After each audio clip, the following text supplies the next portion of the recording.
30 अक्टूबर को अमन दत्तरवाल ने अपने मेन यूट्यूब चैनल पे एक वीडियो अपलोड किया जिसमें वो अपने स्टूडेंट्स को बता रहे हैं कि उनके ऑर्गेनाइजेशन के 70 एम्प्लॉयज़ एंड स्टाफ की कोचिंग हुई है, including director, joint director, video editor and main teachers staff. Aman Dattarwal ये ब्लेम डायरेक्ट PW फिजिक्स वाला पे लगाते हैं क्योंकि कुछ एम्प्लॉयज़ वहाँ पे काम करते हुए दिख रहे थे। डिफेंड में 31 अक्टूबर को फिजिक्स वाला के मेन यूट्यूब चैनल में एक वीडियो अपलोड होता है जिसमें फिजिक्स वाला के फाउंडर अलख पांडे डिफेंड करते हुए ये बताते हैं कि उन्होंने कोई कोचिंग नहीं की है क्योंकि PW फिजिक्स वाला में कोई भी एम्प्लॉयज़ का जोनिंग एक प्रोसेस के तहत होता है। इनको प्रूव करने के लिए उन्होंने बहुत सारा स्लाइड्स को एक्सप्लेन किया जिसमें से offering letter, resignation letter and joining letter थी, कुछ मैसेज एंड ईमेल्स भी थी। प्रूफ को और मजबूत बनाने के लिए उस टीचर्स को भी कैमरा के सामने लाए जिसकी कोचिंग के बारे में बात हो रही थी, जिस पर यह ब्लेम था कि उन्होंने नोटिस पीरियड सर्व नहीं किया है, एग्रीमेंट तोड़ा है।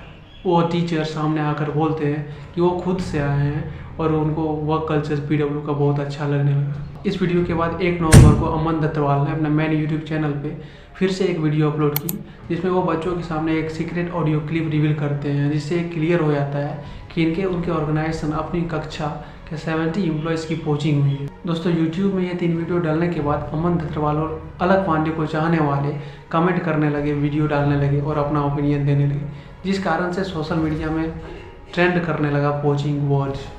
तो आइए जानते हैं कि पोचिंग वर्ड क्या होता है। इसको समझने के लिए एक एग्जांपल हम लोग लेते हैं। सपोज दैट जिस शहर में आप अभी हैं उस शहर में 2 टॉप प्राइवेट स्कूल है X एंड Y। आप X स्कूल के एज अ मैथ टीचर बच्चों को गाइड करते हैं, आप वहाँ पूरा दिल से पढ़ाते हैं जिस कारण बच्चे आपको बहुत पसंद करने लगते हैं। एकदम से आप उस शहर में फेमस मैथ टीचर बन जाते हैं। अब सिचुएशन ये हो गई है कि बच्चे मैथ्स आप ही से पढ़ना चाहते हैं, जिस कारण Y स्कूल के बच्चे भी अब X स्कूल में एडमिशन लेने लगे। ऐसे में Y स्कूल के डायरेक्टर आपको एक ऑफर लेटर भेजते हैं जिसमें ये लिखा होता है कि आप मेरे स्कूल में आ जाइए, आपको 10 टाइम्स ज़्यादा सैलरी मिलेगी। 10 टाइम के सैलरी हाइक को देखकर आप भी सोच में पड़ जाते हैं और X स्कूल के प्रिंसिपल को बिना नोटिस पीरियड सर्व किए मिड एकेडमिक ईयर में ही Y स्कूल को ज्वाइन कर लेते हैं, जिस कारण अब शहर के स्टूडेंट्स अब Y स्कूल में एडमिशन लेने लगे। दोस्तों, इसी को कहते हैं पोचिंग और ये कई टाइप्स के होते हैं और ये हमेशा between the company same competitor के बीच ही होता है। दोस्तों, ऐसा पहली बार नहीं है कि एजटेक कंपनी के अंदर कोचिंग चल रही है। 1 साल पहले ठीक सेम चीज़ अनअकैडमी पर यह ब्लेम लगाया गया था फिजिक्स वाला के द्वारा कि उनके एम्प्लॉयज़ को फिर अनअकैडमी ने पोच कर लिया है। डिफेंड में सेम चीज़ अनअकैडमी वाला ने कभी एक्सेप्ट ही नहीं किया कि उन्होंने कोचिंग की है। लेकिन दोस्तों, कोई माने या ना माने, जैसे कि मैंने आपको पहले ही कहा है कि कोचिंग कई टाइप्स के होते हैं पर ये ऑर्गेनाइजेशन के बीच हमेशा खूब चलता है। For example Byju's, Unacademy, physics वाला, वेदांतु, रेजोनेंस, 3D, हर जगह कोचिंग खूब चलती है।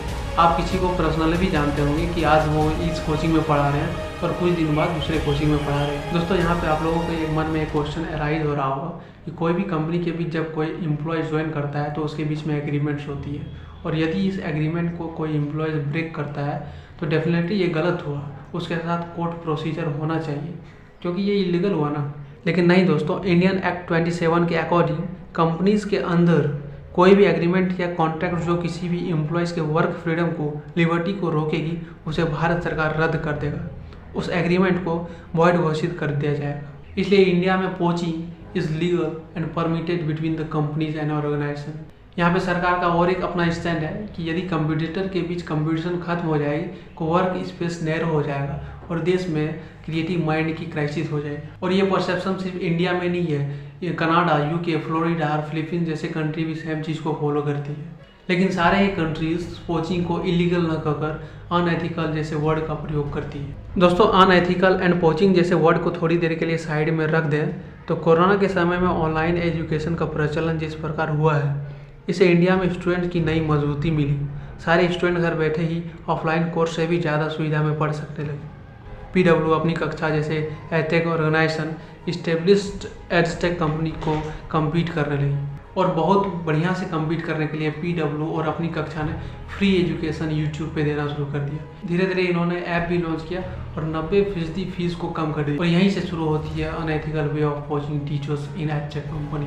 लेकिन मैं हमेशा इस बात का सपोर्ट करूँगा कि कोचिंग इज़ अनएथिकल क्योंकि इसका अल्टीमेट लॉस स्टूडेंट को ही होता है। लेकिन फिर भी एक मैच्योर को हमेशा ये मान लेना चाहिए कि जब भी आप बड़े लेवल पर कुछ करना चाहेंगे जब भी आप ऑर्गेनाइजेशन एंड कंपनीज को रन करना चाहेंगे तब आपके कंपटीटर आपको अनएथिकली डिसवैल्यू करने की कोशिश करेंगे, नीचे गिराने की कोशिश करेंगे। ऐसे में आपको हमेशा एक स्टेप अहेड रहना पड़ेगा उनसे। इसके लिए आपको कुछ सेट ऑफ रूल्स को अपनाना चाहिए जिससे पोचिंग जैसे चीज़ नहीं हो।